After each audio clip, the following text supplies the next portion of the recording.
Turning to appellate law, I think Campbell Law is intending to sort of expand its appellate department. We already do a lot of appellate work. Some of that appellate work is on our own cases. One thing that we're starting to do more of is appellate law on other people's cases. And there's a need for this. There are very few plaintiffs' firms that have many people that feel comfortable doing appellate law because, as my friend Eric always says, there's snakes in the woodpile. And appellate law is highly technical. We had a brief once that we were worried whether or not it would be accepted, and we fixed the problem right away and then got it accepted because in an 80-page brief, one of the headers for one of the sections was single-spaced. One word had spilled to the next line, and we had to fix that and catch it because at the Missouri Supreme Court, for example, the brief is examined for, is it in 13-point font? Are the margins just right? Is everything double-spaced?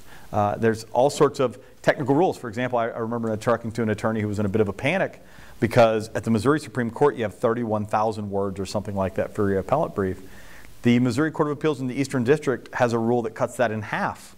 But if you just read the rules in the rule book, you think you have 31,000 words. If you don't go check the local rules at the Eastern District, you'll write a brief that's 2 times too long, which of course may upset a court and it may risk having your brief struck. We have learned the ins and outs of a number of appellate courts, all the way up to the U.S. Supreme Court. And we have one case in particular that was at the Missouri Supreme Court twice, the Court of Appeals in the Eastern District once, and at the U.S. Supreme Court on 3 different matters. And we've handled it, and I'm proud to say that in the end we won that case, and now we get to work it up in a court, having resolved all the appellate issues. But we can handle a case anywhere at the appellate level. So I see sort of 2 ways that we could be helpful to other firms. One is something that Eric and I did not too long ago, and that is we can take a case that someone lost, and maybe it was lost because of mistakes at the trial court, not by the lawyer, but rulings that were in error.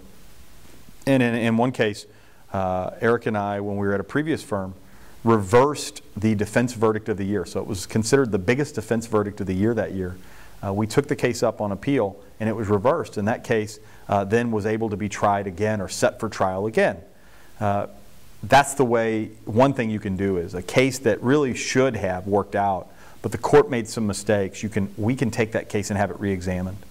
There's another big area that I think is important, and that is someone wins a big case. This happens all the time. Plaintiffs' firms win big cases. And now you have to take it up on appeal because the defendant doesn't want to pay this big verdict. And what determines the value of that case on appeal and determines whether or not it settles and things like that and what it settles for, if it does settle at the appellate level, is the quality of the appellate work. It's no good to get a big verdict if it looks like you're going to lose it at the Court of Appeals because you end up halving it or more when you settle the case. And I've seen plaintiffs' firms where they love trial work, and they've been trial attorneys for 20, 25 years, but they might say, I've never handled an appeal, or I've handled 2 in my career. I mean, it seems to me that for a while it felt like we were handling 2 a month. So there's a pace that starts to make you feel comfortable with appeals. And so the other place I could see us being very useful to a firm, some of our friends in the community that handle different kinds of cases that we don't always handle, is when they get that big verdict, rather than trying to figure out how to handle an appeal for the first time while you're defending a $50 million verdict or a $2 million verdict, you'd bring us in and you would have the peace of mind to know that we're going to consult with you every step of the way and you're going to make final decisions about strategy, but that you can sleep at night knowing no deadlines are going to be missed, that the brief's going to be right, that the court's going to know that the people practicing before it have a reputation for doing so. And what that does is, one, it means if you want to let the appeal ride itself out, you got a better chance of keeping the verdict. And the second thing it means is if you decide to settle with the defendant before or after the argument, but before a decision, before an order, it means it settles for a different value. And so that's something we can do as appellate attorneys that I think we're doing more of and will continue to do more of, because the 3 of us at Campbell Law have all argued appellate cases at a variety of levels. We all feel comfortable doing that, and we have a very unique environment. You asked how do we go about working up appeals, and I think it's a somewhat unique process At the risk of a copyright violation, I'll tell you that I get the way I think about appeals now from Brian Garner, and I think he was a wise man because he talked about thinking about the madman or the mad person, and then thinking about the architect, and then thinking about the carpenter, and then thinking about the judge. And what he meant by that is that good writing happens in stages. And at Campbell Law, that sort of happens in the way we talk about appeals. Because long before we ever write, we're all looking at cases, we're reading the transcripts, we're thinking about the file, and then we're letting that stew. And I think a lot of people think that what you do most is right. But that's not true. I think what we do the least is right. What we do the most is think about the case from as many angles as we can, from as many perspectives as we can, and we push on one another and argue with one another and play the opposite side until the case starts to distill. And there's always this moment, it's both rewarding and frustrating, when a complicated case becomes simple and you always think, why did it take this long for it to be simple? But I would submit to you that many, many people don't get there. You have to push and push and push, and then take a break, and then think again, and then read some more cases, and then bat it around again. And then you have this moment where the case comes down to a few simple things, and you can say it in 10 seconds, and that's when you get the architect out. And so now that you're done with the madman, you get the architect out, and you sketch out what is this going to look like on paper. And you get that as refined as you can. How am I going to tell this now? Now that I got it figured out, how do I tell a judge?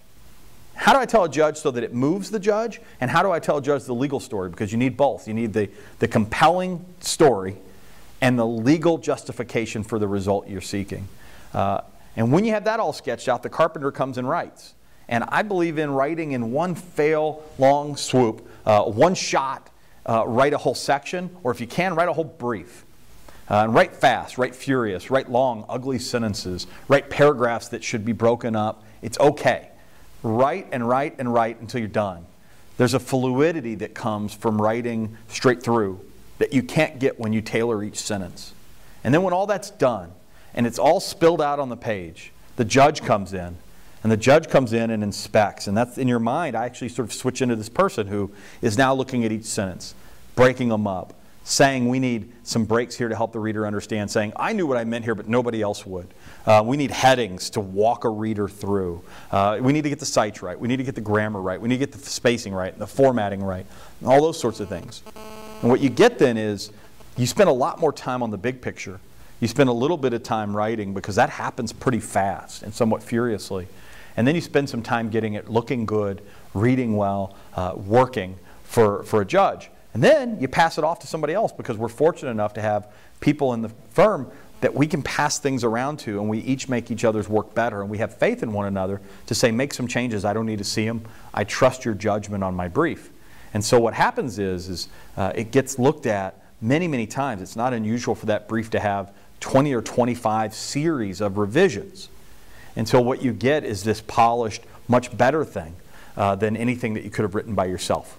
And I think that's how we give our clients value, is by the process I just described of batting things around and refining things and challenging one another so that we don't fall in love with our own best statement or our own version of the case is something we do on every single file, every single case, and almost every process of that case.